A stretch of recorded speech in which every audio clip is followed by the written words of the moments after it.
जय श्री राम दोस्तों, मैं टिकमचंद चौधरी आप सभी का स्वागत करता हूं हिस्ट्री के आपके अपने YouTube channel PT history all over. देखिए, अपन पढ़ रहे थे राजस्थान में हिस्टोरिकल पीरियड के बारे में। इससे पहले जो अपने क्लास ली थी वो थी राजस्थान में वैदिक सिविलाइजेशन और लॉस्ट सरस्वती रिवर के बारे में।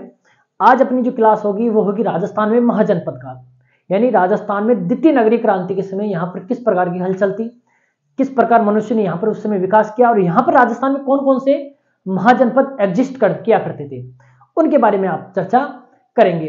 देखिए, सबसे महत्वपूर्ण बात यह है कि जब महाजनपद काल की चर्चा करते हैं तो सबसे पहले अपन ये पढ़ेंगे कि महाजनपद कालों का विकास किस प्रकार हुआ।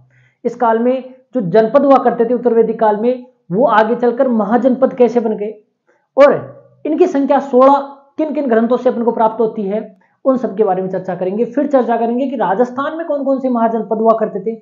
महाजनपदों के अलावा राजस्थान में ऐसी कौन सी गणजातियां थी जो यहाँ पर निवास करती थी और यहाँ पर क्या किया उन्होंने, शासन किया। तो उन सब के बारे में एक एक करके अपन चर्चा करेंगे। तो आज अपना महत्वपूर्ण टॉपिक होगा वो होगा राजस्थान में महाजनपद काल। राजस्थान में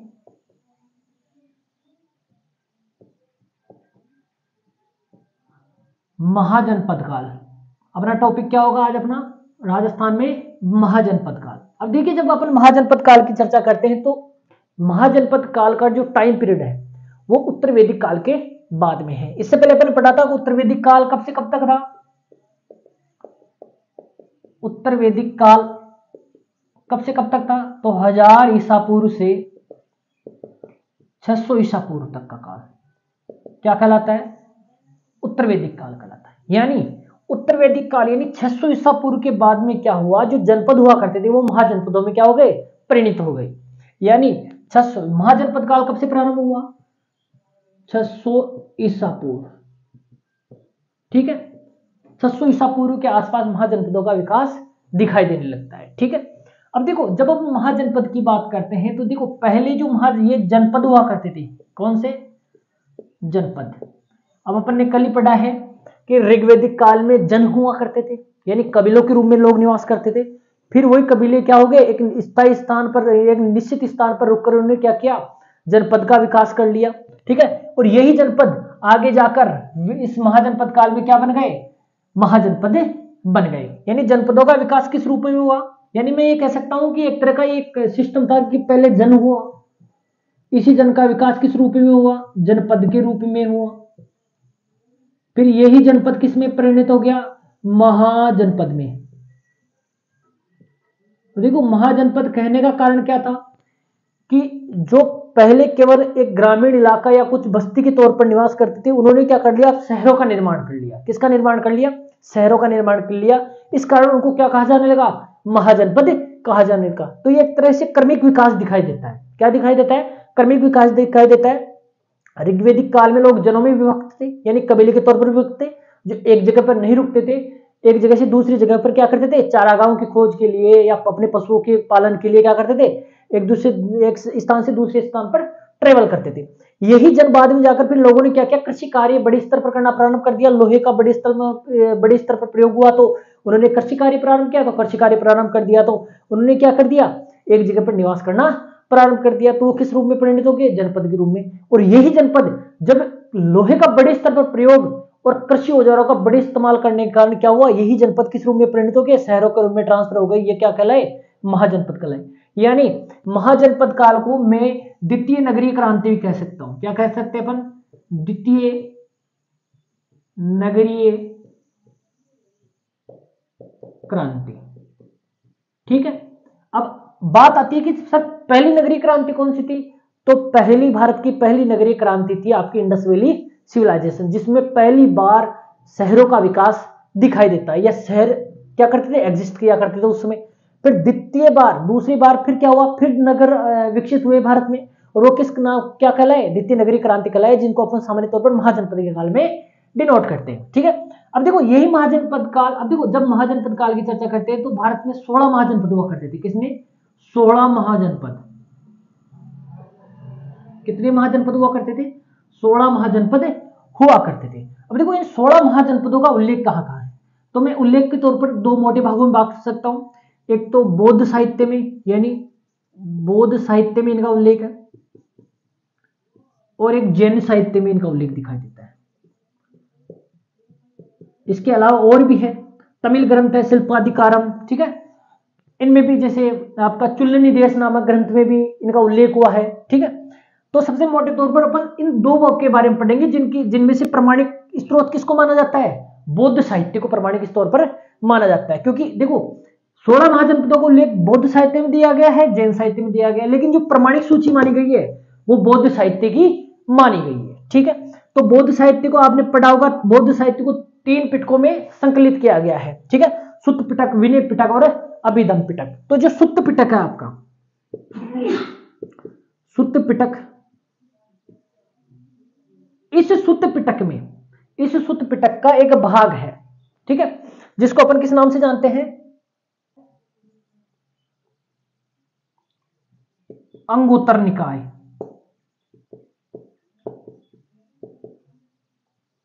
इस सुत्त पिटक का भाग क्या है, अंगुत्तर निकाय।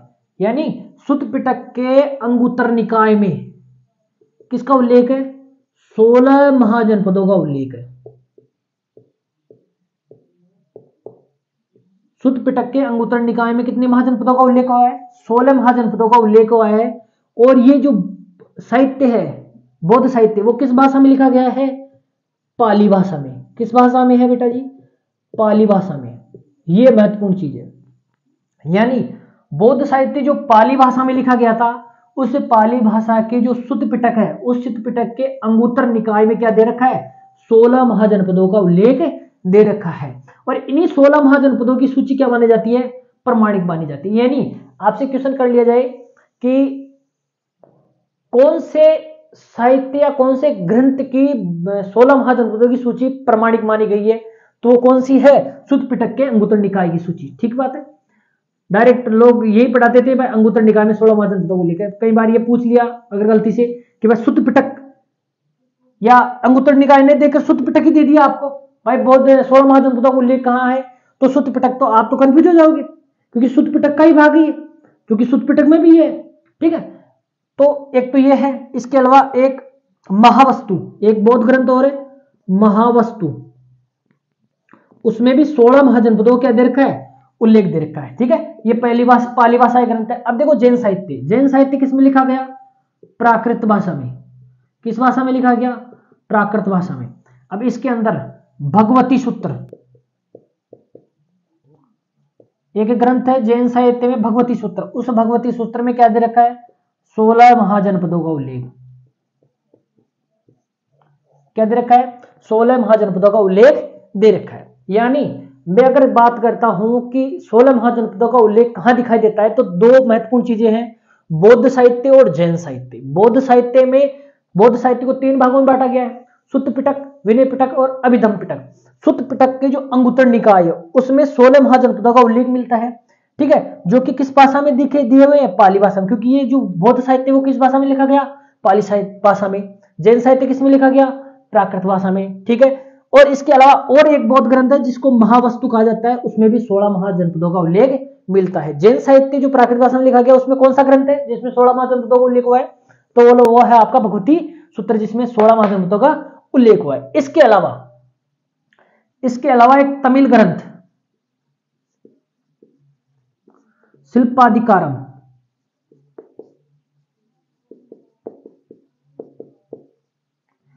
इसमें 3 महाजनपदों का उल्लेख मिलता है, मगध, वत्स और आपका अवंती। ठीक है, किस किस का उल्लेख मिलता है, मगध, वत्स और अवंती। यानी कैसे क्या, इसमें 3 महाजनपदों का उल्लेख है। इसके अलावा चुल्लनी देश,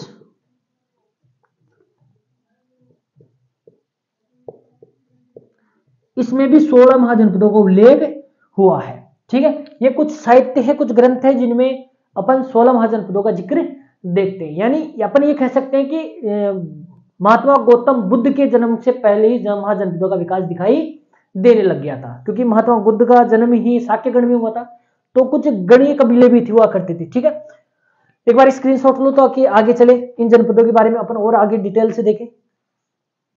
यस, ये तो था अपने राजस्थान, यानी जो जनपद हुआ करते थे उनका उल्लेख, यानी अपन को जनपदों के बारे में जानकारी कहां से मिलती है। ठीक है, तो बौद्ध ग्रंथ और जैन ग्रंथ दो महत्वपूर्ण साहित्य ग्रंथ हैं जिनके बारे में आप जरूर ध्यान रखिए।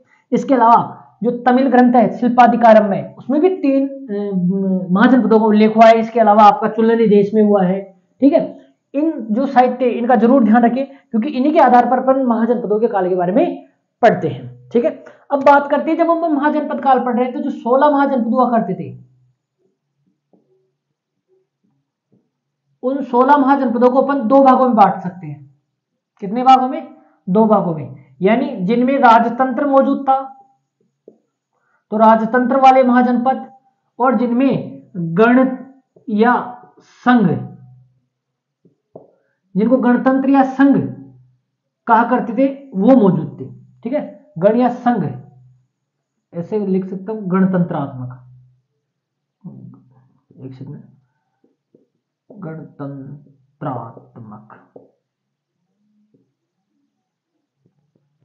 ठीक है, यानी जो गणतंत्रात्मक वो हुआ करते थे महाजनपद, वो और राजतंत्रात्मक, जिनमें राजतंत्र मौजूद था यानी जिनमें किंगडम हुआ करते थे वो, और इसके अलावा जिनमें गण या संघ मौजूद हुआ करते थे वो, 2 प्रकार से महाजनपद हुआ करते थे। ठीक है, और जो राजतंत्र जिन महाजनपदों में मौजूद था वो थे कुल 14 महाजनपद। यानी आपसे पूछा जा सकता है 16 महाजनपदों में कितने महाजनपदों में राजतंत्र मौजूद था, तो 14 महाजनपदों में राजतंत्र मौजूद था, बल्कि गणतंत्र या संघ वाली प्रणाली किन में मौजूद थी? केवल 2 ही महाजनपदों में मौजूद थी। वो कौन कौन सी थी? वज्जी और मल्ल। ये 2 महाजनपद ऐसे थे जिनमें गणतंत्रात्मक या संघ प्रणाली मौजूद थी। तो वज्जी और मल्ल ये जरूर ध्यान रखिए आप, वज्जी और मल्ल क्या थे? गणतंत्रात्मक या संघीय व्यवस्था के महाजनपद हुआ करते थे, बल्कि 14 महाजनपदों में क्या हुआ करता था? राजतंत्र मौजूद था।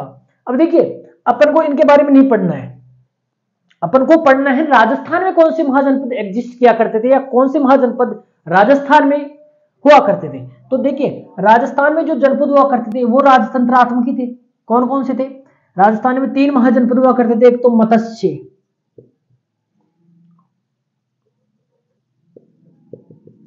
मत्स्य महाजनपद,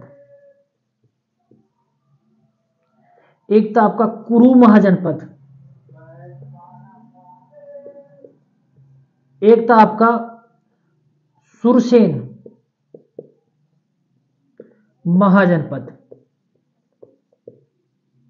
ठीक है, कौन कौन से 3 महाजनपद थे राजस्थान में?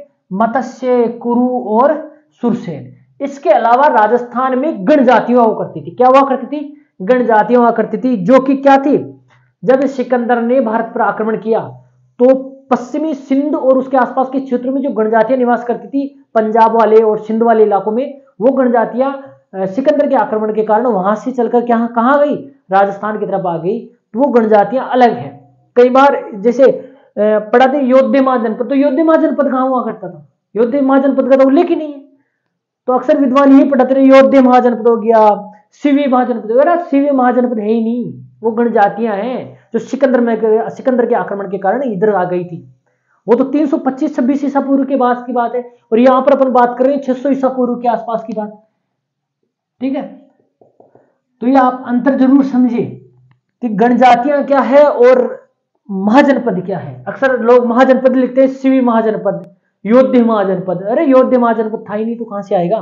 ठीक है, 3 ही महाजनपद हुआ करते राजस्थान में, मत्स्य महाजनपद, कुरु महाजनपद और सुरसेन महाजनपद। मत्स्य महाजनपद की राजधानी हुआ करती विराटनगर, जिसके अपन अभी विस्तार से चर्चा करेंगे। कुरु महाजनपद की हुआ करती थी आपकी इंद्रप्रस्थ, और आपके सुरसेन की हुआ करती थी मथुरा। ठीक है, ये राजस्थान से सटे हुए इलाके हैं। विराटनगर तो खैर राजस्थान में मौजूद है। इंद्रप्रस्थ जो दिल्ली, वर्तमान में आज दिल्ली है आपका, जो राजस्थान से सटा हुआ इलाका है। एक मथुरा, ये जो उत्तर प्रदेश का है, वो भी राजस्थान से सटा हुआ इलाका है। यानी राजस्थान के पूर्वी भागों में महाजनपद काल क्या हुआ करता था? विस्तार हुआ करता था। महाजनपदों का क्या हुआ करता था? विस्तार हुआ करता था। बाकी और भागों में जैसे गणजातियां निवास करती थी। ठीक है, तो ये इस प्रकार जो महाजनपद हुआ करते थे, उन महाजनपदों में राजतंत्र कितने में मौजूद था? 14 में। और गणतंत्र कितने में मौजूद था? 2 में, वज्जी और मल्ल। अब गणतंत्र, इसको मोटे तौर पर अपन कुलीन तंत्र बोलते हैं। क्या बोलते हैं? कुलीन तंत्र। क्या कहते हैं? कुलीन तंत्र। कुलीन तंत्र का मतलब होता है किसी एक कुलीन कबीले द्वारा, यानी कुलीन या नोबल जिसको बोलते हैं, कुलीन कबीले द्वारा, कबीले के लोगों के समूह द्वारा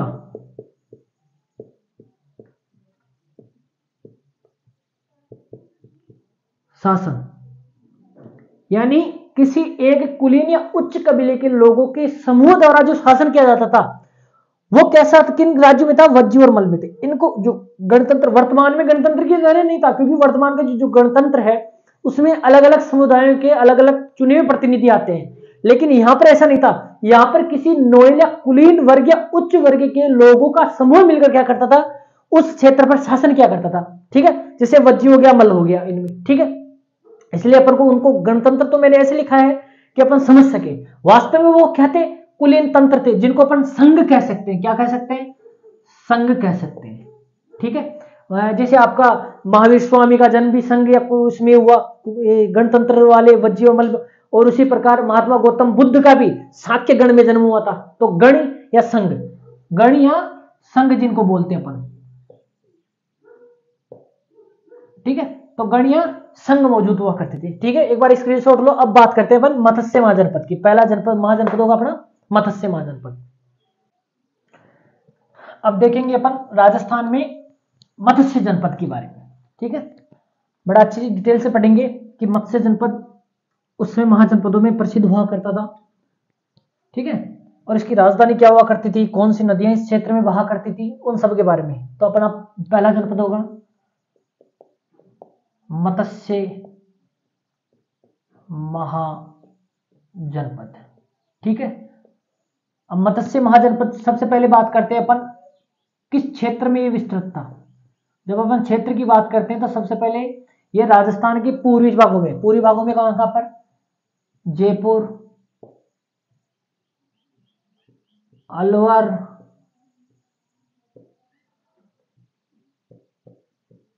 भरतपुर, किन क्षेत्रों में, जयपुर, अलवर, भरतपुर और धौलपुर क्षेत्रों में विभक्त था। इन वाले क्षेत्रों में क्या हुआ था, मत्स्य महाजनपद फैला हुआ था। देखिए अपन अब चर्चा करते हैं एक एक चीज की।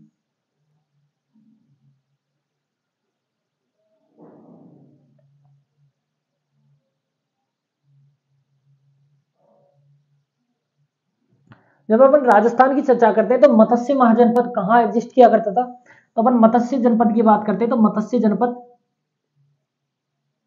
इस वाले क्षेत्र में एग्जिस्ट किया करता था, मत्स्य महाजनपद। ठीक है, अब इस क्षेत्र में कौन सी नदियां बहती हैं, बाणगंगा व रूपारेल। तो ये सीधी सीधी बात होगी, बाणगंगा और रूपारेल इस मत्स्य जनपद के मैदानों को क्या करती थी, सींचती थी।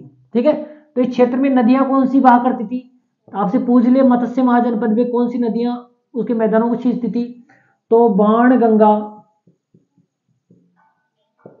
व रूपारेल नदियां। और भी इनकी सहायक नदियां हैं, लेकिन आपको ये मोटी दो नदियां याद रखनी है, बाणगंगा और रूपारेल नदियां। बाणगंगा तो अर्जुन की गंगा या रुंडित नदी भी कहते हैं। ठीक है, जिसका उल्लेख अपन को महाभारत में भी मिलता है। ठीक है, अब बात करते हैं इसकी राजधानी की। राजधानी की बात करते हैं तो मत्स्य जनपद की राजधानी हुआ करती थी विराटनगर। क्या हुआ करती थी, विराटनगर, जिसको आज अपन क्या बोलते हैं, बैराठ बोलते हैं। क्या बोलते हैं, बैराठ। इस विराटनगर की स्थापना किसने की थी, राजा विराट ने की थी। किसने की थी, राजा विराट ने। किसने की थी, राजा विराट ने। यानी महाभारत काल में यहाँ का शासक राजा विराट हुआ करता था, जिसने किसकी स्थापना की, अपनी मत्स्य जनपद की राजधानी विराटनगर की स्थापना की गई। यानी इससे पहले और भी कोई राजधानी हुआ करती थी, बिल्कुल उल्लेख था इसका। तो इस मत्स्य जनपद की प्राचीन राजधानी क्या थी, उपापल्लवी।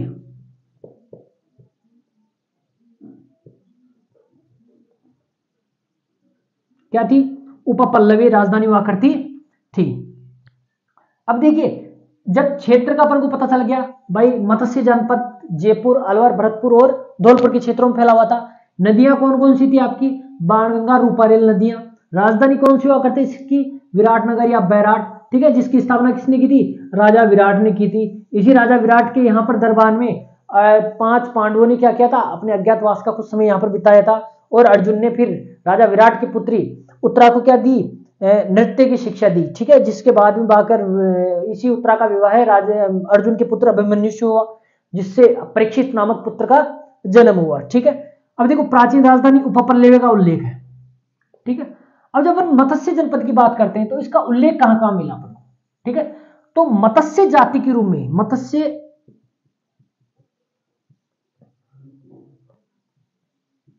आर्य के रूप में, मत्स्य जाति का उल्लेख कहां पर मिलता है? ऋग्वेद में मिलता है। किसमें मिलता है? ऋग्वेद में।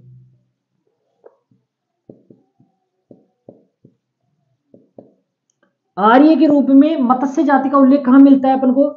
ऋग्वेद में मिलता है। लेकिन वास्तव में इस महाजनपद का जिक्र कहां मिलता है? तो उत्तर वैदिक काल में जनपद के रूप में। उत्तर वैदिक काल में किस रूप में मिला इसका उल्लेख? जनपद के रूप में। यहां जन के रूप में या जाति के रूप में उल्लेख हुआ है ऋग्वेद में, तो ठीक है। यहां पर जनपद के रूप में तो कौन कौन से ग्रंथ? एक तो शतपथ ब्राह्मण और एक आपका कौशिक की उपनिषद,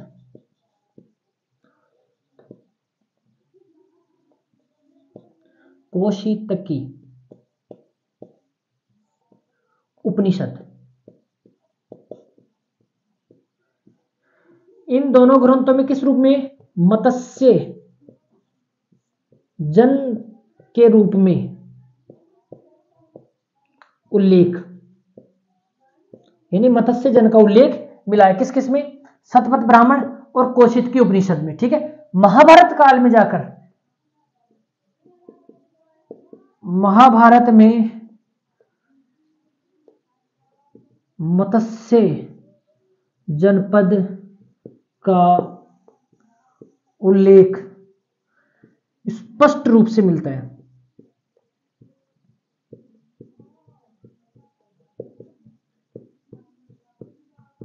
ठीक है, मत्स्य जनपद का उल्लेख किस में जाकर मिलता है? स्पष्ट रूप से महाभारत में, ठीक है। क्योंकि महाभारत में क्यों मिलता है? क्योंकि जो महाभारत काल में यहाँ का राजा कौन हुआ करता था? राजा विराट हुआ करता था। और इसी राजा विराट के दरबार में महाभारत के महत्वपूर्ण पात्र 5 पांडवों और किसने? द्रौपदी ने यहां पर आकर क्या की? शरण ली और अपने वनवास का 1 वर्ष जो अज्ञातवास के रूप में बिताना था, उन्होंने यहीं राजा विराट के यहां पर विराटनगर में बिताया। और बाद में जाकर कौरव पांडवों में जो युद्ध हुआ उसमें कहते हैं कि राजा विराट और उसके तीनों पुत्रों ने मिलकर किसका साथ दिया? 5 पांडवों का साथ दिया और युद्ध करते हुए मारे गए। उनके भी बारे में अपन जिक्र करेंगे। लेकिन देखिए, मत्स्य महाजनपद जिसका क्षेत्र जयपुर, अलवर, भरतपुर, धौलपुर क्षेत्र में फैला हुआ था, नदियां बाणगंगा और ऊपरी नदियां इस क्षेत्र को प्रवाहित करती थी, यानी क्षेत्र को सिंचित करती थी। राजधानी विराटनगर या बैराट हुआ करती, जिसकी स्थापना राजा विराट ने की। प्राचीन राजधानी उपपल्लव के रूप में इसका उल्लेख मिलता है। और आर्य रूप में मत्स्य जाति का उल्लेख कहां पर मिला है? ऋग्वेद में मिला है, ठीक है। फिर शतपथ ब्राह्मण और कौशिक की उपनिषद, चूंकि ये वैदिक साहित्य के अंतिम भाग के रूप में लिखे गए, यानी उत्तर वैदिक साहित्य है ये, जिसमें मत्स्य जन के रूप में भी इसका उल्लेख हुआ है। और महाभारत में मत्स्य जनपद का भी उल्लेख स्पष्ट रूप से मिलता है, यानी 3 जगह पर इसका उल्लेख है। जाति के रूप में मत्स्य का उल्लेख तो ऋग्वेद में है, और मत्स्य जन के रूप में उल्लेख शतपथ ब्राह्मण और कौशिक की उपनिषद में मिलता है। और मत्स्य जनपद के रूप में उल्लेख कहां पर मिलता है? महाभारत में मिलता है। अब देखो, जो मत्स्य जनपद हुआ करता था, यह मत्स्य जनपद जो आपकी एनसीईआरटी की 10वीं की बुक है उसमें दे रखा है कि मत्स्य जनपद का विस्तार उत्तर में सतलज नदी से लेकर दक्षिण में किस तक है?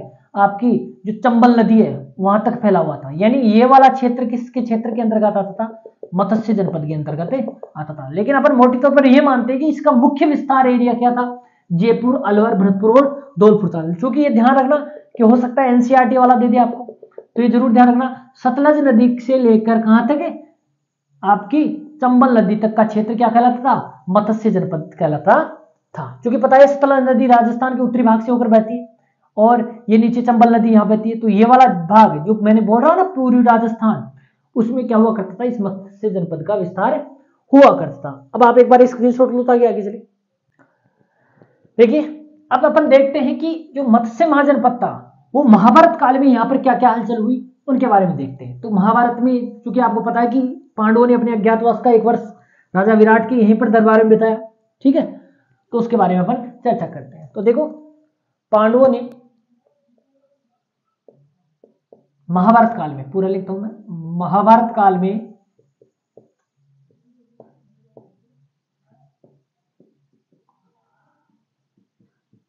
पांडवों ने अपने अज्ञातवास का 1 वर्ष छद्म वेश में राजा विराट के यहां बिताया। क्योंकि पता है आपको महाभारत काल में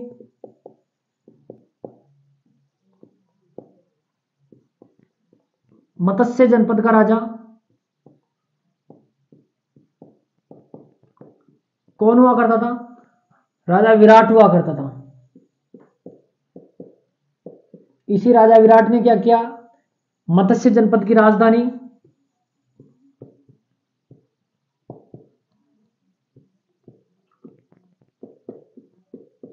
विराटनगर की स्थापना की।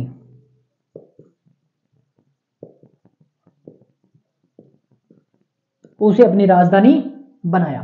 तो पांडवों ने महाभारत काल में पांडवों ने अपने अज्ञातवास का 1 वर्ष छद्म वेश के रूप में बिताना था ताकि किसी को पता नहीं चले कि ये पांडव है, क्योंकि उनका जो ये वनवास था ना वो पूर्ण नहीं होता, क्योंकि उनके वनवास का जो अंतिम वर्ष है वो एक छद्म वेश में बिताना था 1 वर्ष, वो शर्त थी। तो उस शर्त को पूरा करना था। छद्म वेश में क्या किया उन्होंने? राजा विराट के यहाँ पर विराटनगर में बिताया, ठीक है। अभी इसी राजा पांडवों में अर्जुन ने राजा विराट की पुत्री को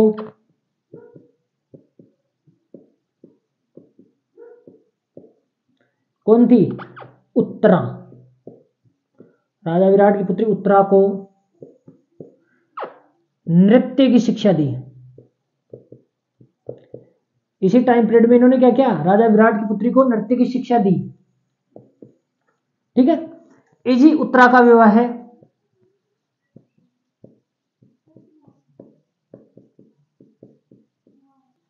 बाद में जाकर किससे कर दिया गया?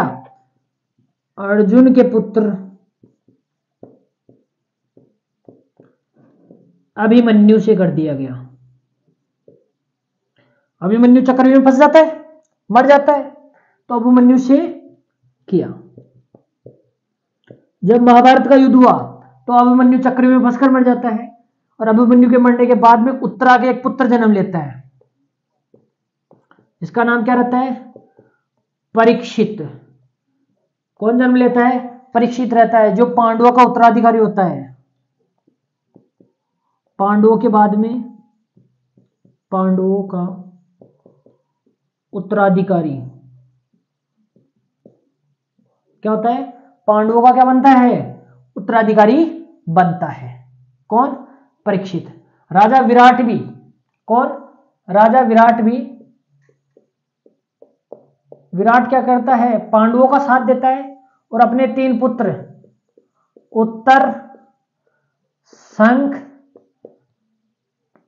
उत्तर शंख के साथ युद्ध करता हुआ क्या करता है? मारा जाता है, ठीक है।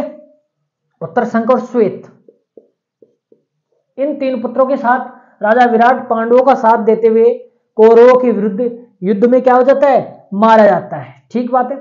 अब देखो आपने ये भी पढ़ा है कि जो विराटनगर है, जब उसकी खोज की गई, यहाँ पर पुरातात्विक उत्खनन किया गया, तो वहां पर भीमताल और महाभारत से संबंधित आपके बहुत सारे प्रमाण दिखाई देते हैं। तो भीमताल भी का निर्माण पांडवों 5 पांडवों में एक भीम ने किया, द्रौपदी की प्यास बुझाने के लिए लात देकर कहते हैं पानी निकाल दिया, उसका भी जिक्र है, वो अपन ने पढ़ लिया था पहले, ठीक है। तो इस प्रकार महाभारत काल में अपन को महाभारत काल में क्या प्रमाण दिखाई देते हैं? जो कि अपन महाभारत के बारे में पढ़ते हैं तो महाभारत में पता चलता है कि पांडवों ने अपने अज्ञातवास का 1 वर्ष छद्म वेश में राजा विराट के यहाँ पर विराटनगर में बिताया। महाभारत काल में मत्स्य जनपद का राजा कौन हुआ करता था? राजा विराट हुआ करता था, जिसकी राजधानी क्या थी? विराटनगर की थी। ठीक है, जिसकी स्थापना राजा विराट ने की। यहाँ पर इसका मतलब क्या है? ये मत्स्य महाजनपद कैसा है? राजतंत्रात्मक। कैसा है? राजतंत्रात्मक है। ये जरूर ध्यान रखना, सीधा क्वेश्चन पूछेगा।